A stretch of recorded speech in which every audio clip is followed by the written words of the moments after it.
वंदे मातरम। दोस्तों, 2 दिन पहले आज़ादी का दिन था, यानी 2 दिन पहले 15 अगस्त था। और मेरा आपसे एक प्रश्न है कि क्या देश सच में आज़ाद हो गया है? क्या हर एक इंसान को आज़ादी मिल गई है? क्या भारत की हर महिला आज़ाद है? दोस्तों, ये आज़ादी कैसी, जब हर दूसरे दिन हमारे देश में किसी लड़की का, किसी बच्ची का गैंग रेप होता है और उसकी बुरी तरीके से हत्या कर दी जाती है। दोस्तों, 8 अगस्त को कोलकाता के आरजी कर मेडिकल कॉलेज एंड हॉस्पिटल में रात के 2 बजे वो लड़की 36 घंटे लगातार ड्यूटी करने के बाद जब वो सेमिनार रूम में वो आराम करने गई और सुबह 7 बजे उसको देखा गया, तब वो उसको देखा गया तो उसके शरीर पर कोई भी कपड़ा नहीं था। उसके शरीर को बीच से दोनों पैरों को एक दूसरे के विपरीत फाड़ दिया गया था सीने तक। और जब पोस्टमार्टम की रिपोर्ट आई, तब जिन्होंने भी उसको पढ़ा पोस्टमार्टम की रिपोर्ट को, तब उनका दिल दहल गया। उस रिपोर्ट के अनुसार उसकी आंखों के अंदर से उसके शीशे के कांच के टुकड़े निकाले गए और उसके होठों को काटा गया, उसके प्राइवेट पार्ट्स को पूरी तरीके से नोचा गया।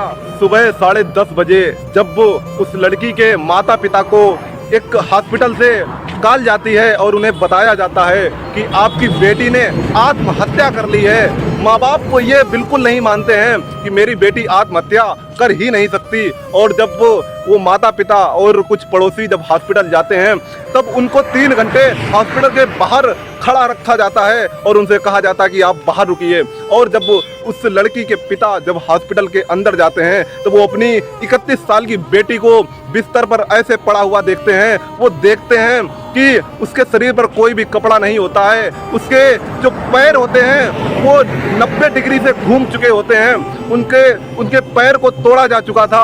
और जब पोस्टमार्टम रिपोर्ट आई, तब जिन्होंने भी वो पढ़ा उस पोस्टमार्टम रिपोर्ट को, तो उनका दिल दहल गया। दोस्तों, पोस्टमार्टम रिपोर्ट के अनुसार उस लड़की के आंखों पर इस तरीके से हमला किया गया कि उसके आंखों के अंदर से उसके चश्मे के कांच के टुकड़े निकले और उसके प्राइवेट पार्ट्स पर इस तरह से हमला किया गया कि उसके प्राइवेट पार्ट्स पर खून बह रहा था और उनके होठों को काटा गया और इस तरीके से सर दीवार से रगड़ा गया। दोस्तों, बहुत ही दुखद बात है, इस तरीके से दरिंदगी की गई उस लड़की के साथ में। दोस्तों, मैं मानता हूँ कि आप सबको ये सुनकर आपका दिल रो दिया होगा, लेकिन ये सब झेला है उस लड़की ने, उस डॉक्टर ने जो 36 घंटे से लगातार ड्यूटी कर रही थी। वो उस हॉस्टल में, अपने हॉस्टल में आराम करने के लिए नहीं जा पाई, इसलिए वो सेमिनार रूम में ही आराम करने लगी और उसके साथ ये हो गया। दोस्तों, इसीलिए कहता हूँ कि आज़ादी अभी अधूरी है, आज़ादी तब तक पूरी नहीं होगी। दोस्तों, हम आज़ादी को तब तक सही से नहीं मना पाएंगे जब तक कोई लड़की स्वतंत्र रूप से आज़ादी से रात में भी लड़कों की तरह सड़कों पर अकेली ना निकल सके, तब तक आज़ादी अधूरी है। जब तक किसी भी लड़की को अगर लड़के के अंदर दरिंदगी दिख रही है, तब तक आज़ादी अधूरी है।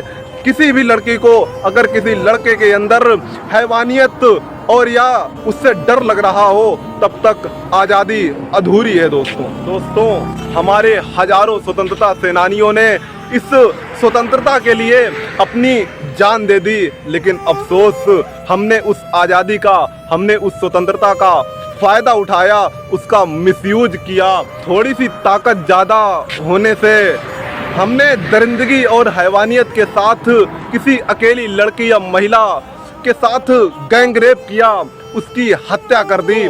वहीं कुछ ऐसे भी केस मिलते हैं जहां पुरुषों के परिवार में उनकी बेटियां या उनकी बहनें अपने भाइयों या अपने पिता को सही बताकर उन पीड़िताओं को ही आरोपी बता देती हैं, उन पर आरोप लगा देती हैं कि वो लड़की गलत है, हमारे पिता या हमारे भाई सही है।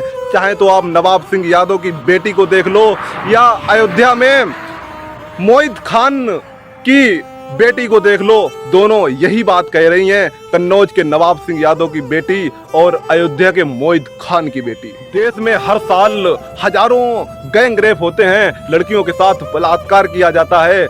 चाहे आप 2012 का निर्भया गैंग रेप और हत्या देख लो, और या 2019 में हैदराबाद में किसी बच्ची का गैंग रेप और हत्या देख लो, 2020 में हाथरस में गैंग रेप और हत्या हुई, और 2024 में ये लेडी डॉक्टर के साथ गैंग रेप और हत्या हुई। बहुत ही बुरी तरीके से हत्या की गई, बहुत ही बुरी तरीके से गैंग रेप किया गया। आज़ादी तब तक अधूरी रहेगी दोस्तों जब तक देश से पूरी तरीके से क्राइम बंद ना हो जाए। अरे कम से कम तो हो जाए, तब तक आज़ादी अधूरी रहेगी दोस्तों। और आज के दिन हम लोग आज़ादी मनाने लायक भी नहीं हैं जब तक हर इंसान आरोपी को सजा नहीं देगा, जब तक आरोपी अपने आसपास के लोगों से नहीं डरेगा। वो आरोप करने से पहले ही अगर अपने आसपास के लोगों से नहीं डरेगा, तब तक ये केस आने बंद नहीं होंगे, तब तक ये क्राइम होता रहेगा दोस्तों। ये जिम्मेदारी हर पुलिस ऑफिसर की है, न्यायालयों में जजों की है। न्यायालय में 10 दिनों के अंदर फांसी का फैसला आ जाए, तब ये क्राइम रुकेगा, तब हमको सही से आज़ादी मिल पाएगी, वरना आज़ादी अभी भी अधूरी है दोस्तों।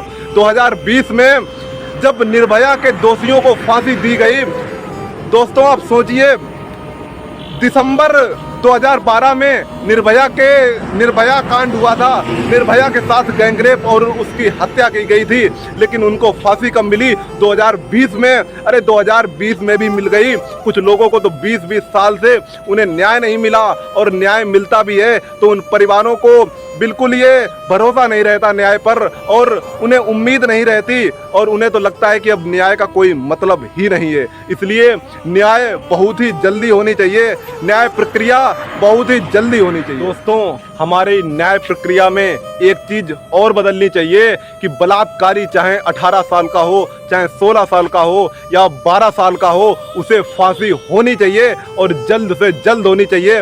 निर्भया में जो सबसे कम उम्र का था वो सिर्फ 18 साल से 1 महीना छोटा था, लेकिन उसको रिहा कर दिया, उसको छोड़ दिया गया, उसको फांसी नहीं दी गई दोस्तों। ये बहुत ही गलत प्रावधान है। मैं आशा करता हूं कि ये बहुत जल्दी बदला जाएगा। दोस्तों मेरी आप सबसे विनती है कि आप चाहे 1 मिनट के लिए बोलें, लेकिन बोलें जरूर। हम अपनी आवाज़ उठाकर हर उस लड़की को न्याय दिला सकते हैं जिस लड़की के साथ दरिंदगी की गई, जिसकी हत्या कर दी गई, जिसका गैंग रेप किया गया, जिसको अकेले में उसको छेड़ा गया, उसे परेशान किया गया। आज अगर किसी भी रोड पर देखो तो स्कूल जाती हुई छोटी छोटी बच्चियों को बड़े बड़े लड़के छेड़ते हैं, इसीलिए क्योंकि आसपास जो लोग गुजरते हैं वो उन लड़कों को टोकते नहीं हैं, उन लड़कों को मारते नहीं हैं, उन लड़कों को सबक नहीं सिखाते हैं। लेकिन हम सब की जिम्मेदारी है दोस्तों कि हम सब ये कसम खाएं कि हम हर उस को रोकेंगे जो लड़कियों के बीच में बाधा बनता है, हर उस चीज को रोकेंगे जो लड़कियों के बीच में आती है। दोस्तों हम सबको मिलकर इसे रोकना होगा, वरना देश बार बार ऐसे ही रोएगा। भारत माँ पर न जाने कितने घाव लग चुके हैं और लग रहे हैं। इसी कुछ लोग बोल रहे हैं, वो भी एक दिन हार कर चुप हो जाएंगे। इसलिए हम सबको बोलना होगा दोस्तों।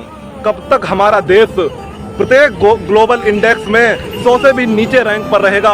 कब हम कह पाएंगे कि भारत विश्व गुरु बन गया? कब हम कह पाएंगे कि भारत विकसित हो गया? कब हम चीन को आग दिखा पाएंगे? कब भारत अमेरिका जैसी इकोनॉमी बन पाएगा? कब तक हमारे देश में शांति रहेगी? कब तक हमारे देश में ये पेपर लीक होंगे? कब तक हमारे देश में ये आतंकी हमले होंगे? ये सारे सवाल आज मैं पूछता हूँ और बहुत से लोग पूछते हैं। आप सबको ये सवाल पूछने होंगे दोस्तों, हम सबको ये सवाल पूछने होंगे, तब हमारा देश सुरक्षित हो पाएगा, स्वर्ग बन पाएगा।